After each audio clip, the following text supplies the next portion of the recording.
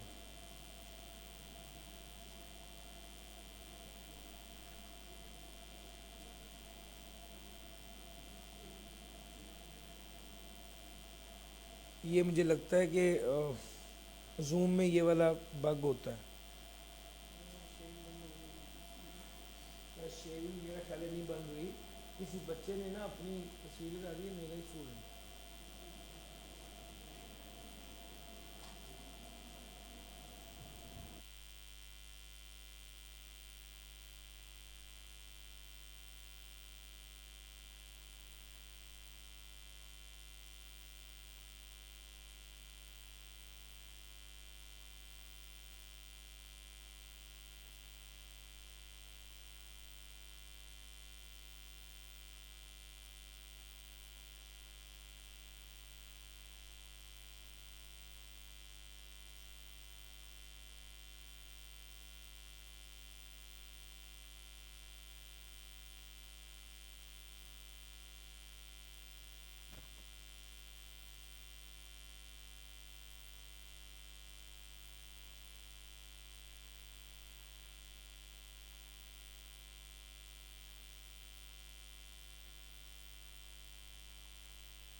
جی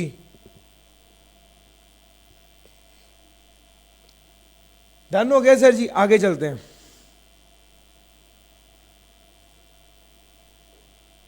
اچھا اگر کوئی بندہ سبسٹینشل اکوپمنٹ انسٹال کرتا ہے کسی دوسری جگہ پر, اگر کوئی بندہ سبسٹینشل اکوپمنٹ انسٹال کرتا ہے کسی دوسری جگہ پر اور وہ اکوپمنٹ انسٹال کرنے کے بعد کیا کہتے ہیں وہاں سے پیسے بھی کما رہا ہوتا ہے, تو یہ بھی پرماننٹ اسٹیبلشمنٹ ہے.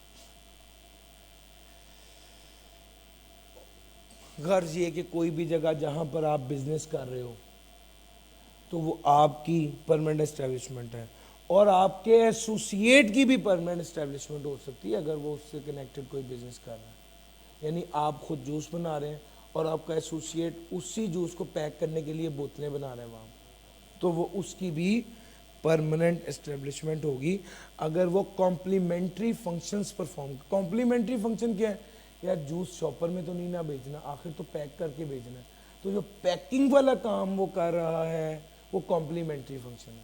تو اگر آپ کا ایسوسیٹ کمپلیمنٹری فنکشن پرفارم کر رہا ہے اسی پریمسز میں, تو وہ آپ کی جو ہے وہ پرماننٹ اسٹیبلشمنٹ بھی ہوگی اور آپ کے ایسوسیٹ کی پرماننٹ اسٹیبلشمنٹ بھی ہوگی.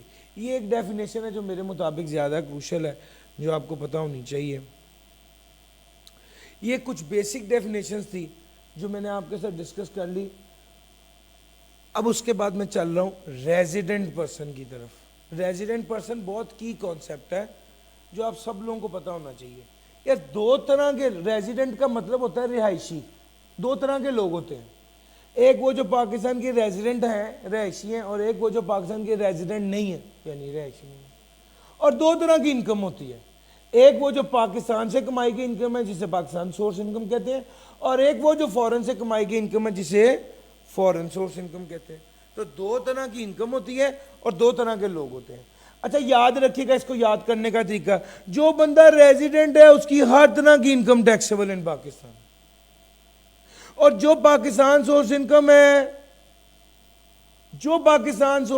ہے وہ بھی ہمیشہ ٹیکسیبل ہوگی, چاہے وہ بندہ پاکستان کا ریزیڈنٹ ہے یا نہیں. پیسہ پاکستان سے کما رہا ہے تو بھی ہمیشہ ٹیکس دے گا, اور اگر وہ ریزیڈنٹ ہے تو بھی ہمیشہ ٹیکس دے گا, چاہے وہ پاکستان سے پیسہ کما رہا ہے یا باہر سے کما رہا ہے. اس بات کو دوسرے طریقے سے کہوں, نان ریزیڈنٹ کی فورن سورس انکم ٹیکسیبل ان پاکستان نہیں ہے, باقی ہر بندے کی ہر طرح کی انکم ٹیکسیبل ان پاکستان. سر سمجھ آ رہی ہے؟ نان ریزیڈنٹ پرسن کی فورن سورس انکم ٹیکسیبل ان پاکستان نہیں ہے, باقی ہر بندے کی ہر طرح کی انکم ٹیکسیبل ان پاکستان ہے. اب سر یہ سارا کچھ آپ نے بتایا, تو یہ ریزیڈنٹ نان ریزیڈنٹ کون ہوتا ہے, کیسے پتہ چلے گا؟ آؤ میں آپ کو ایک میپ سکھاؤں. لے سر, سب سے آپ اب یہ دیکھنے لگے ہیں کوئی بندہ ریزیڈنٹ ہے یا نہیں ہے, کیسے پتہ چلے گا؟ سٹیپ نمبر 1, دیکھیں وہ سرکاری ملازم ہے, اگر سرکاری ملازم ہے تو پکا ریزیڈنٹ ہے. اگر سرکاری ملازم نہیں ہے تو پھر فردر دیکھیں اس کا فزیکل سٹے پاکستان 182 ڈیز سے زیادہ ہے. اگر 182 ڈیز سے زیادہ ہے تو پکا ریزیڈنٹ. اگر 182 ڈیز یا اس سے کم ہے تو پھر مزید دیکھنا پڑے گا. کیا وہ پاکستان کا سٹیزن ہے, کسی دوسرے ملک کا سٹیزن نہیں ہے, کسی دوسرے ملک کا ریزیڈنٹ نہیں ہے, کسی دوسرے ملک میں سٹے 182 ڈیز سے زیادہ نہیں ہے, تو پھر وہ پاکستان کا ریزیڈنٹ ہے. ادروائز وہ پاکستان کا ریزیڈنٹ نہیں. یہ میپ اگر آپ دماغ میں بٹھا لیں تو آپ کو کبھی ریزیڈنٹ کے ٹاپک میں پرابلم نہیں ہوگی. یہ اسکرین شاٹس, آپ یہ سلائیڈ, سارا میٹیریل آپ کے ساتھ آپ کو مل جائے گا, بلکہ میں خیال ہے ابھی شیئر کر بھی دیا ہوا ہے انہوں نے. میں ایک بار دوبارہ بتا لوں گا, آپ کی آنکھوں میں دیکھ رہا ہوں کہ آپ یہ آنکھیں اتنی زیادہ کھولی ہیں جیسے کوئی بڑی عجیب سی بات ہے.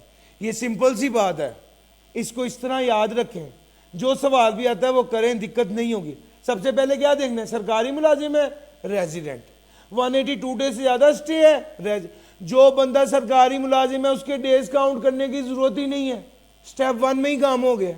جو بندہ پاکستان کا ریزیڈنٹ ہے, جو بندہ پاکستان میں فزیکل سٹے 182 ڈیز سے زیادہ ہے وہ بھی ریزیڈنٹ. ہاں, فزیکل سٹے 182 ڈیز سے کم ہو, پاکستان کا سٹیزن ہو, کسی دوسرے ملک کا سٹیزن, کسی دوسرے ملک کا ریزیڈنٹ نہ ہو, کسی دوسرے ملک میں سٹے 182 ڈیز سے زیادہ نہ ہو, تو بھی پاکستان کا ریزیڈنٹ ہے. ادروائز وہ نان ریزیڈنٹ ہے.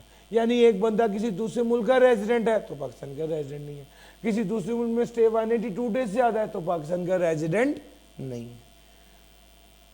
نہیں سر, اب یہاں پر جب اتنی ڈیز کی باریکی سے بات کی تو ایک بات تو سمجھ آ گئی کہ یار ڈیز کا کانسیپٹ امپورٹنٹ ہے. اس کا مطلب اب سنو, یہ بات آپ لوگ ایزی لے رہے ہو سر, جس کی 100 کروڑ روپے کی انکم ہے نا, وہ 183 ڈیز پاکستان میں رہے اور 182 ڈیز پاکستان میں رہے, اس کو بہت بڑا فرق پڑتا ہے. اور سر آپ اس کام کے ایکسپرٹ ہیں تو آپ کو اس باریکی کا پتہ ہونا چاہیے. سر جی, جو بندہ 183 ڈیز پاکستان میں رہا وہ ریزیڈنٹ ہو گیا. ریزیڈنٹ کی پاکستان سورس انکم بھی ٹیکسیبل ان پاکستان اور فورن سورس انکم بھی. اس کا یہ مطلب ہے کہ اگر وہ 183 ڈیز پاکستان میں رہا تو وہ فرانس میں, یو اے ای میں جتنے پیسے کما رہا ہے ساری انکم ٹیکسیبل ان پاکستان ہو جائے گی. اور سر سمجھ آ رہی ہے؟ تو یہ بات آپ کو پتہ ہونی چاہیے کہ وہ ریزیڈنٹ ہے یا نان ریزیڈنٹ ہے. اب اس کا مطلب یہ ہے ڈیز کی کیلکولیشن بڑی کروشل ہے. تو بھائی ڈیز کی کیلکولیشن, وہ کہتے ہیں جس دن پاکستان سے گیا وہ والا دن بھی شامل کرو, جس دن پاکستان میں واپس آیا وہ والا دن بھی شامل کرو, جس دن بیمار تھا پاکستان میں تھا وہ والا دن بھی شامل کرو, جس دن سارا دن سویا رہا ہے چھٹی منا رہا تھا وہ والا دن بھی شامل کرو, جس دن ناردرن ایریاز میں گھومنے گیا وہ والا دن بھی شامل کرو. سر یہ تو سارے دن شامل ہی ہوتے جا رہے ہیں, سارے دن شامل ہیں سوائے ایک دن کے. وہ دن کون سا ہے؟ In transit. سر یہ ان ٹرانزٹ کا کیا سین ہوتا ہے؟ ان ٹرانزٹ کا سین یہ ہوتا ہے, ایک بندہ شارجہ سے جا رہا تھا اور لاہور رکا 4 گھنٹے کے لیے اور وہ پھر آگے یو کے چلا گیا. جانا اس نے شارجہ سے یو کے تھا, کنیکٹنگ فلائٹ میں 4 گھنٹے لاہور رکا. کیا یہ جو 4 گھنٹے لاہور رکا ہے کیا یہ والا دن کاؤنٹ ہوگا؟ the answer is no. اس کو کہتے ہیں ان ٹرانزٹ. ہاں اب سننا, کیس 2, ایک بندہ لاہور سے کراچی رکا اور پھر کراچی سے یو کے گیا, تو اب جو کراچی میں رکا ہے کیا یہ والا دن کاؤنٹ ہوگا؟ the answer is yes. کیوں؟ وہ کہتے ہیں, وہ جملہ اس نے انگریزی میں لکھا ہوا ہے, وہ کہتا ہے being in transit between 2 different places outside Pakistan. 2 different places outside Pakistan ہونی چاہیے اور درمیان میں پاکستان میں آ کے رکا ہے, تو وہ والا دن کاؤنٹ نہیں ہوگا, باقی دن کاؤنٹ ہوں گے. یہ لیپ, اچھا جی یہ ساری باتیں میں نے آپ سے بتا دی. ہاں ڈیز کی بات ہو رہی ہے تو یہ کانسیپٹ اس سال میں خاص طور پہ بڑا امپورٹنٹ ہے اور وہ ہے لیپ ایئر کا کانسیپٹ. سر جی ہر وہ سال جو ڈیویزبل بائی 4 ہوتا ہے اس کو لیپ ایئر بولتے ہیں. 2000, 2004, 2008, 2012, 2016, 2020, 2024, 2028 یہ سارے لیپ ایئر ہیں. سر لیپ ایئر میں کیا خاص بات ہوتی ہے؟ فروری کے دن کتنے ہوتے ہیں؟ عام طور پہ 28 ہوتے ہیں، لیکن لیپ ایئر میں فروری کے ڈیز 29 ہوتے ہیں. تو سر این ممکن ہے آپ کو اس بار سوال آئے تو آپ نے اگر 2024 کے سال کی ورکنگ کر رہے ہوں گے تو آپ کتنے ڈیز لکھیں گے؟ 29 ڈیز لکھیں گے فروری کی ورکنگ میں. اگر کیلنڈر میں آپ غور کریں تو 29 ہی لکھے ہوئے ہیں.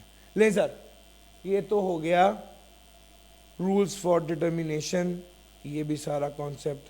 یہ میں نے آپ کو ریزیڈنٹ والی ڈسکشن بڑی ڈیٹیل سے بتا دی، سارے کانسیپٹ آپ کو کور کر دیے. اب ریزیڈنٹ کمپنی کی بات کرنے لگا ہوں. سر اگر کوئی ایک شرط بھی پوری ہو گئی تو ریزیڈنٹ کمپنی ہے. ایک کمپنی جو پاکستان کے قانون کے مطابق بنی ہے وہ ریزیڈنٹ کمپنی ہے. ایک کمپنی جس کی کنٹرول اینڈ مینجمنٹ ساری کی ساری پاکستان میں تھی، کچھ عرصہ صرف کنٹرول اینڈ مینجمنٹ سال میں کچھ عرصہ صرف پاکستان میں رہی. Control and management of its affairs situated wholly in Pakistan. Control and management wholly in Pakistan ہوئی تو وہ ریزیڈنٹ ہے. اٹ از پروونشل یا local government. Sir ji 1 2 3 Pakistan کے قانون کے مطابق بنا تو وہ ریزیڈنٹ کمپنی ہے. وہ کمپنی جس کی کنٹرول اینڈ مینجمنٹ سال میں کچھ عرصہ پوری کی پوری پاکستان میں رہی تو وہ بھی ریزیڈنٹ کمپنی ہے. جو پروونشل اور لوکل گورنمنٹ ہو تو وہ بھی ریزیڈنٹ کمپنی ہے. ایک کمپنی ہے جس کے اندر ایک ڈیزائن سیکشن ہے اور ایک کنسٹرکشن سیکشن ہے. ڈیزائن سیکشن کا کنٹرول پاکستان میں ہے، کنسٹرکشن سیکشن کا کنٹرول یو اے میں ہے. تو ایسی کمپنی ریزیڈنٹ کمپنی نہیں ہوگی. 6 ماہ تک ڈیزائن اور کنسٹرکشن دونوں پاکستان میں تھے، بعد میں یو اے چلے گئے تو ایسی کمپنی ریزیڈنٹ کمپنی ہوگی کیونکہ کچھ عرصہ تو وہ پاکستان میں رہا ہے. اگر کچھ عرصہ ایٹ اینی ٹائم کچھ عرصہ بھی سارے کا سارا کنٹرول اینڈ مینجمنٹ پاکستان میں رہا. سر بعض اوقات نا وہ کنٹرول اینڈ مینجمنٹ کا لفظ استعمال نہیں کرتا، کہہ دیتا ہے ہیڈ آفس. ہیڈ آفس کا مطلب ہے کہ یہ کنٹرول اینڈ مینجمنٹ کی بات کر رہا ہے. ریزیڈنٹ کمپنی آپ کو بتا دیا. ریزیڈنٹ اے او پی میں یہی والی لائن ہی ہے، صرف فرق کیا ہے؟ یہاں پر ہوللی تھا، وہاں پر ہوللی اینڈ پارٹلی. ہوللی تھا وہاں پر ہوللی تھا اور یہاں پر کیا ہے؟ ہوللی اور پارٹلی دونوں ہیں. اے او پی ریزیڈنٹ سے تب ہوگی جب کنٹرول اینڈ مینجمنٹ ہوللی یا پارٹلی. یعنی اگر ڈیزائن پاکستان میں اے او پی ہے، ڈیزائن پاکستان سے کنٹرول ہو رہا ہے، کنسٹرکشن یو اے ای سے کنٹرول ہو رہی ہے تو بھی وہ اے او پی ریزیڈنٹ اے او پی کے لائے گی، چونکہ پارٹلی تو پاکستان میں ہو رہا ہے نا، جبکہ کمپنی کیس میں ہوللی پاکستان ہونا چاہیے. یار میرا پوائنٹ پک کیا ہے تو اس میں سے کوئی ایک شرط بھی پوری ہو جائے. ریزیڈنٹ کمپنی کا کانسیپٹ میں نے آپ کو دے دیا. اب تک میں نے آپ کو ٹیکس ایئرز والی بات چیپٹر 4 سے بڑی ڈیٹیل میں بتا دی. پھر اس کے بعد ڈیفینیشن جو امپورٹنٹ تھی ساری بتا دی. پھر اس کے بعد ریزیڈنٹ نان ریزیڈنٹ کا کانسیپٹ دے دیا. اب میں چوتھی بات کہنے لگا ہوں. اب انکم والی ساری باتیں میں نے اکٹھی کر کے آپ کو بتانے لگا ہوں، ذرا دیکھیے گا. جناب انکم ہوتی 2 طرح کی.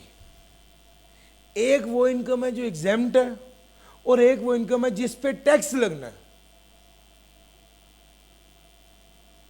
جس پر ٹیکس لگنا ہے وہ 3 طرح کے ہیں. این ٹی آر کے تحت بھی ٹیکس لگتا ہے، ایف ٹی آر کے تحت بھی ٹیکس لگتا ہے، سیپریٹ بلاک آئٹم کے تحت بھی ٹیکس لگتا ہے. تو جب ہم ٹوٹل انکم نومیریکل میں بھی نکالتے ہیں تو ہم ہمیشہ کیا کرتے ہیں؟ ساری انکم کو ٹوٹل کرتے ہیں. اس میں ایگزیمپٹ بھی شامل ہوتی ہے، ایف ٹی آر بھی، این ٹی آر بھی اور سیپریٹ بلاک آئٹم. اب اس کے ساتھ میں نے آپ کو کنیکٹ کر دینا ہے کہ این ٹی آر کیا ہے، ایف ٹی آر کیا ہے اور سیپریٹ بلاک آئٹم کیا ہے. میرے ساتھ دھیان سے سمجھنا. سب سے پہلے این ٹی آر کیا ہے؟ سر این ٹی آر سارے ہیڈز آف انکم ہوتے ہیں.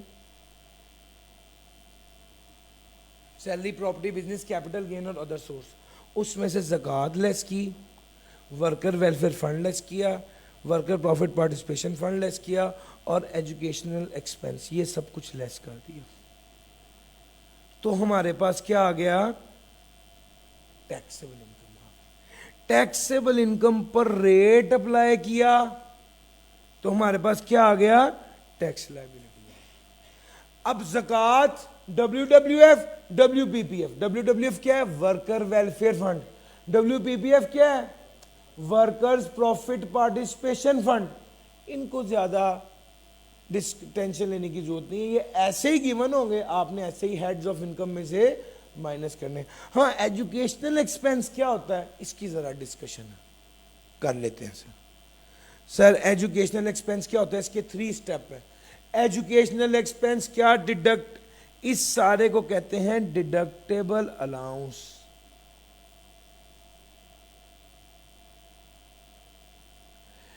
ٹیکس کریڈٹ وہ ہوتا ہے جو ٹیکس لائبلٹی کو کم کر دے. ڈیڈکٹیبل الاؤنس وہ ہوتا ہے جو ٹوٹل انکم کو کم کر دے. ٹھیک ہو گیا؟ ڈیڈکٹیبل الاؤنس وہ ہوتا ہے جو ٹوٹل انکم کو کم کر دے. اب ڈیڈکٹیبل الاؤنس میں یہ 4 چیزیں ہیں, زکوٰۃ ہے, WWF ہے, WPPF ہے اور ایجوکیشنل ایکسپینس ہے. یہ چاروں چیزیں انکم کو کم کریں گی. ٹیکس کریڈٹ بھی لائبلٹی کو کم کرتا ہے, ڈیڈکٹیبل الاؤنس ٹوٹل انکم کو کم کرتا ہے. الٹیمیٹلی ٹوٹل انکم کم ہوگی, ٹیکسیبل انکم کم ہوگی, اس سے ٹیکس کم بنے گا. دونوں سے ٹیکس پیئر کو فائدہ ہی ہو رہا ہوتا ہے. میرا پوائنٹ پک کر رہے ہو؟ یس اور نو؟ لیں سر. اچھا جناب, اگر یہاں تک آپ آ گئے, NTR ہو گیا.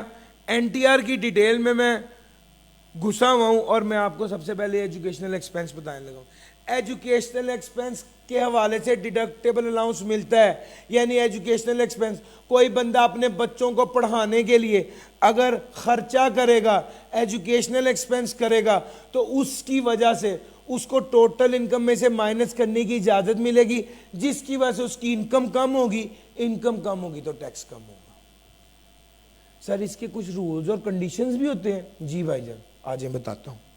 سر پوائنٹ نمبر 1, سب سے پہلے سٹیپ نمبر 1 انڈیویجول ہو, پھر اس کے بعد ٹیکسیبل انکم اس کی 15 لاکھ سے کم ہو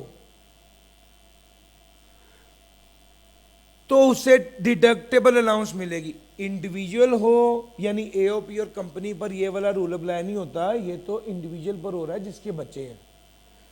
انڈیویجول ہو اور ٹیکسیبل انکم 15 لاکھ سے کم ہو تو اس کو ڈیڈکٹیبل الاؤنس ملے گا. یہ دونوں شرطیں پوری ہو گئی تو ڈیڈکٹیبل الاؤنس ملے گا. کتنا ملے گا؟ یہ تیسری سٹیپ ہے. سر وہ کہتے ہیں 5% of tuition fee, 25% of total income, 60,000 into number of children whichever is low. جب بائی چانس سوال ہے, although میں پلان تو نہیں تھا کہ میں اس کی ایگزامپل بھی کراؤں گا, لیکن گیون ہے تو کر لیتے ہیں. اس میں ایک اور بات بھی باریکی ہے, وہ بھی دیکھیے گا. سب سے پہلے اس نے آپ کو ٹوٹل انکم دے دی, اس نے زکوٰۃ بھی دے دی, زکوٰۃ آپ نے لیس کر دی, یہ آ گئی ٹیکسیبل انکم. اس ٹیکسیبل انکم کو یوز کریں گے تو بھائی سب سے پہلے اس نے کہا 5% آف ٹیوشن فی. ٹیوشن فی کتنی تھی؟ 3 لاکھ. یہ اس کے 2 بچے ہیں اور بھی, اور اس کی فی جا رہی ہے, A کی 1 لاکھ اور B کی 2 لاکھ. تو اس کی 3 لاکھ کی 5% کہہ رہا ہے, 5% نکالیں, کتنا بنا؟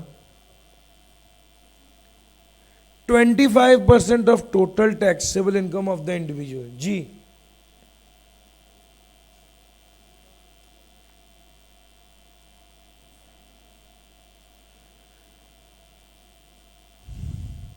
جی ٹیکسیبل انکم ہے 1480000 کا 25%. جی بھائی ہے 370.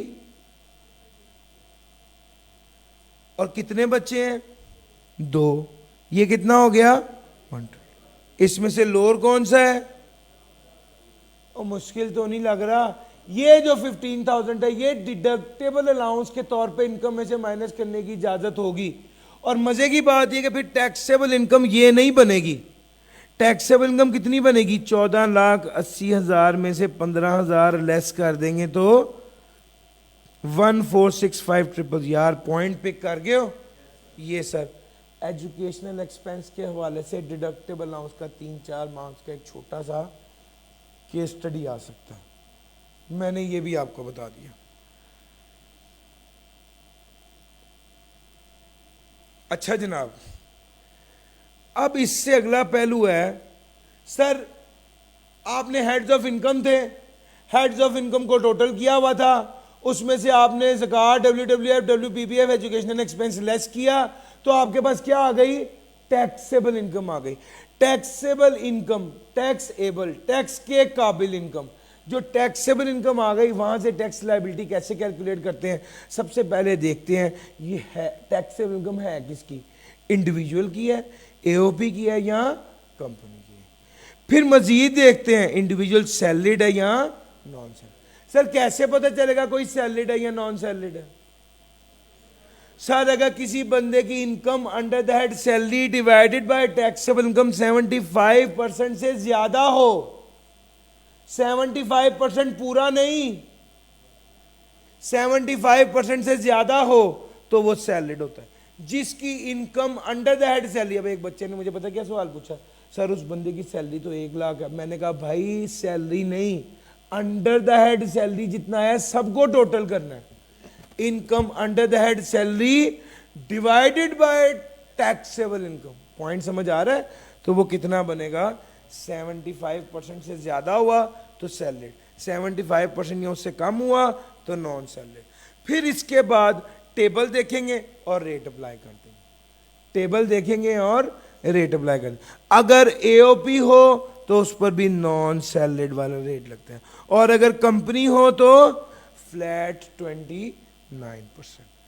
تو میں آپ کو NTR کے حوالے سے ساری باتیں بتا چکا. غور سے دیکھنا, NTR ہیڈ آف انکم, جو NTR, یہ NTR کیا ہوتا ہے؟ یا ریجیم کی بات کروں تو بھائی دیکھو, ریجیم کہتے ہیں نظام کو. ٹیکس ریجیم, ٹیکس لاگو کرنے کا نظام. ٹیکس ریجیم کس کو کہتے ہیں؟ ٹیکس لاگو. میں آپ کو بیسک ڈیڈکٹیبل الاؤنس پڑھا کے NTR پورا پڑھا دیا, اب میں آپ کو ٹیکس ریجیم پڑھانے لگا ہوں. یہ بڑا ٹرکی ایریا ہے, اس کو دھیان سے سمجھنا. سر جی ریجیم کہتے ہیں نظام کو, ٹیکس ریجیم ٹیکس لاگو کرنے کا نظام. ٹیکس ریجیم کس کو کہتے ہیں؟ ٹیکس لاگو کرنے کا نظام. ایک نظام تو نارمل ہے, انکم آئی, اس میں سے خرچے لیس ہوئے تھے, انکم میں سے خرچے لیس کیے, اس کو ہیڈ آف انکم میں لکھ دیا. ہیڈ آف انکم میں لکھا, وہ ٹوٹل انکم بن گئی. ٹوٹل انکم میں سے زکوٰۃ, WWF, WPPF, education expense less کیا تو وہ ٹیکسیبل انکم آ گئی. ٹیکسیبل انکم پہ سلیب دیکھ کر ٹیکس ریٹ اپلائی کیا, ٹیکس لائبلٹی آ گئی. ٹیکس لائبلٹی میں سے ٹیکس کریڈٹ لیس کیا. یہ جو طریقہ, یہ جو نظام ہے, اس کو کہتے ہیں نارمل ٹیکس ریجیم. جو ابھی تک میں نے آپ کو سارا سکھایا ہے, this is normal tax regime. لیکن کچھ آئٹمز ایسی ہیں, کچھ انکم ایسی ہیں جس پر اس نظام کے تحت ٹیکس نہیں لگتا. جیسا ایک نظام ہے جس کا نام ہے final tax regime. Final tax regime یہ بھی ایک نظام ہے. اس پر ٹیکس کیسے لگتا ہے؟ میں نے سر اردو میں اس کو بڑی آسانی سے سمرائز کر دیا ہے تاکہ آپ لوگ سارے سمجھ لیں, اور یہ آپ کے ساتھ بھی چلے جائے گی. اس کو پک کر لینا, میرے ساتھ ساتھ اس کو سمجھ لینا, چونکہ شاید کوئی ایسا لفظ ہو جو میں نے اردو میں لکھا ہے آپ کو پک نہ ہو. جب میں بولوں گا تو پھر تو پک ہو ہی جائے گا. سر سب سے پہلی بات ہے, یہ ایک نظام ہے جس کے تحت ٹیکس لاگو ہوتا ہے. فائنل ٹیکس ریجیم ایک ایسا نظام ہے جس کے تحت فائنل ٹیکس لاگو ہوتا ہے. نام سے ہی پتہ چل رہا ہے فائنل ٹیکس, یعنی آخری بار ٹیکس لگ رہا ہے, اب مزید ٹیکس نہیں لگے گا. اچھا جی, NTR نیٹ بیسس پر لگتا ہے, انکم میں سے خرچہ لیس کرنے کے بعد. FTR گروس بیسس پر لگتا ہے. جس کا مطلب ہے گراس بیسس پر ٹیکس لگتا ہے, جس کا مطلب ہے اگر ایف ٹی آر انکم ہوگی تو کوئی خرچہ, انکم میں سے کوئی خرچہ مائنس نہیں کرنا. سر ایف ٹی آر اور این ٹی آر کی ڈسکشن چل رہی ہے, آپ کی توجہ مجھے زیادہ چاہیے تو پلیز الرٹ رہیے. پہلی بات کیا بتائی, N T R net basis پر, F T R gross basis پر. این ٹی آر میں سے خرچہ مائنس ہونا ہے, ایف ٹی آر میں سے خرچہ مائنس نہیں ہونا.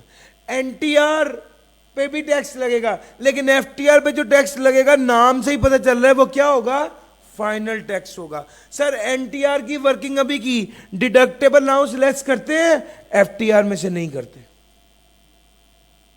اگر این ٹی آر انکم اور لاس کو ایڈجسٹ کریں گے, ایف ٹی آر میں لاس کو ایڈجسٹ نہیں کرتے. F T R income total income میں تو شامل ہوگی لیکن ٹیکسیبل انکم میں شامل نہیں ہوگی. ادھر آؤ, یہ غور کرو, F T R income total income میں شامل ہے, یس, لیکن ٹیکسیبل انکم میں شامل نہیں ہوگی.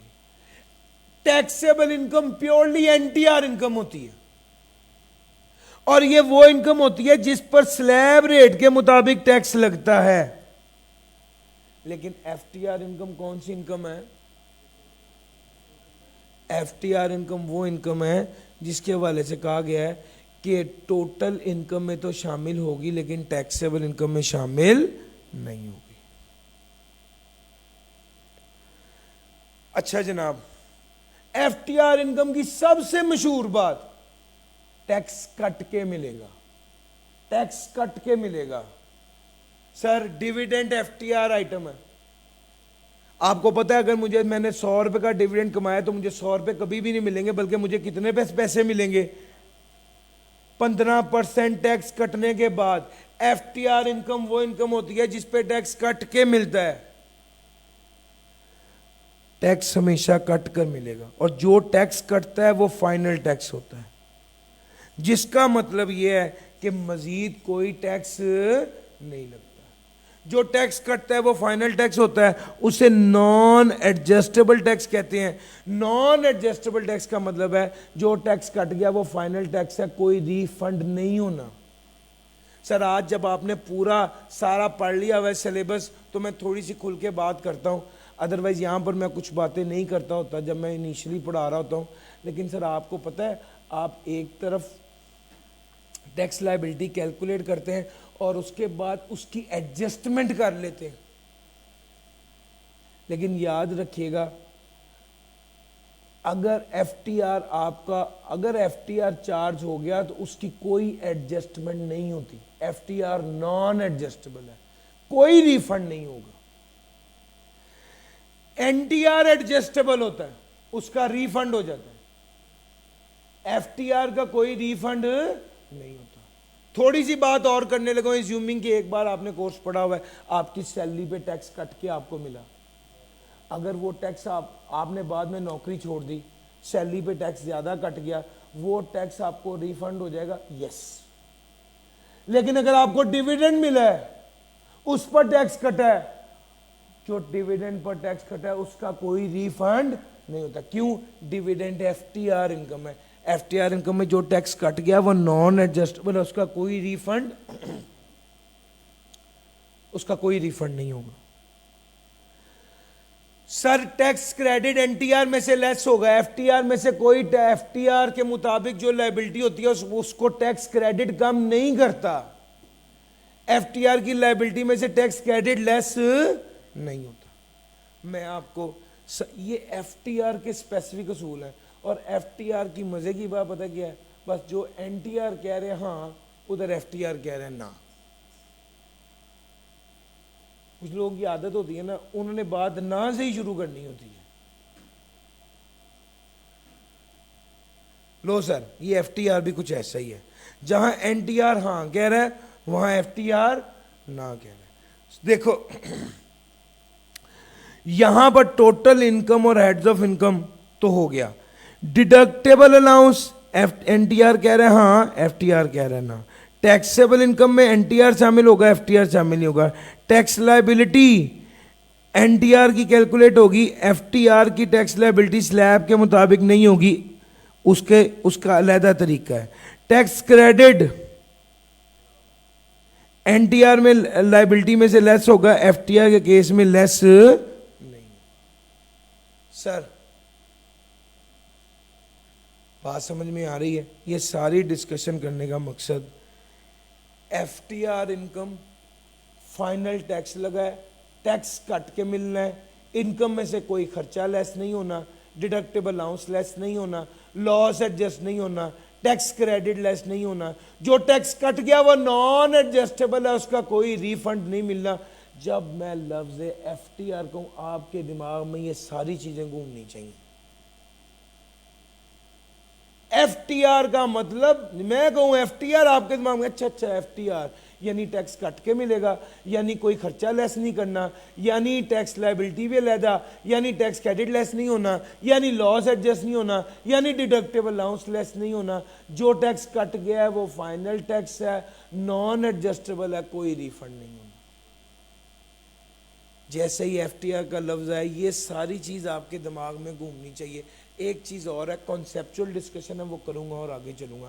آپ یہ بات پوچھ سکتے ہیں, میں نے آلدو آپ کو اگزامپل پہلے دے دی, سر جی سیلری پہ بھی تو ٹیکس کٹ کے ملتا ہے, تو پھر سیلری ایف ٹی آر ہے.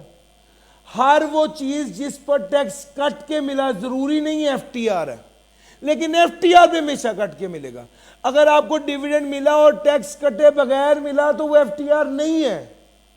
ایف ٹی آر کے لیے لازمی ہے کہ ٹیکس کٹ کے ملے.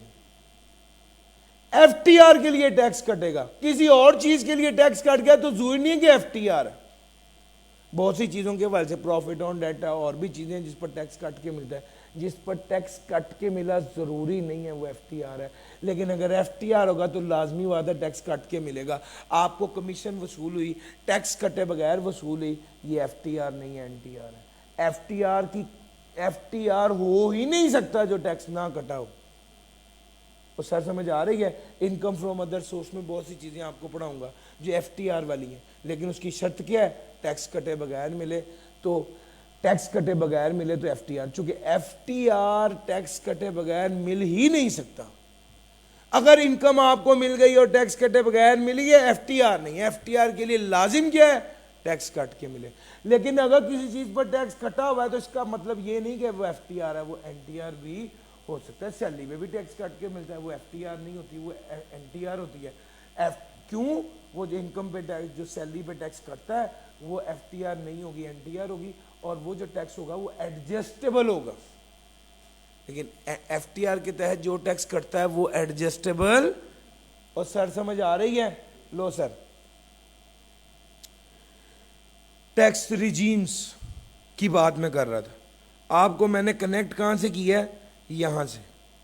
سر پورے چیپٹر میں ہر چیز پوری بھی کرنی ہے اور ترتیب بھی ایسی رکھنی ہے کہ سمارٹسٹ وے میں ہو, یہ بھی ایک کام ہے. ہم وہ سارا آپ کے لیے کر کے لائے ہیں. ٹوٹل انکم کو میں اب علیحدہ علیحدہ چیزوں میں تقسیم کر رہا ہوں. این ٹی آر پڑھا دیا, ایف ٹی آر پڑھا دیا. اب اگلا کام ہے separate block item. Separate block item کیا ہے؟ سر separate block item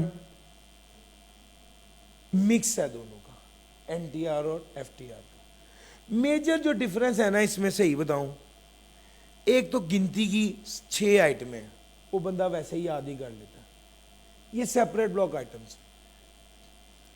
separate block item کی سب سے پہلی بات ہے کہ ریٹ سیپریٹ لگتا ہے.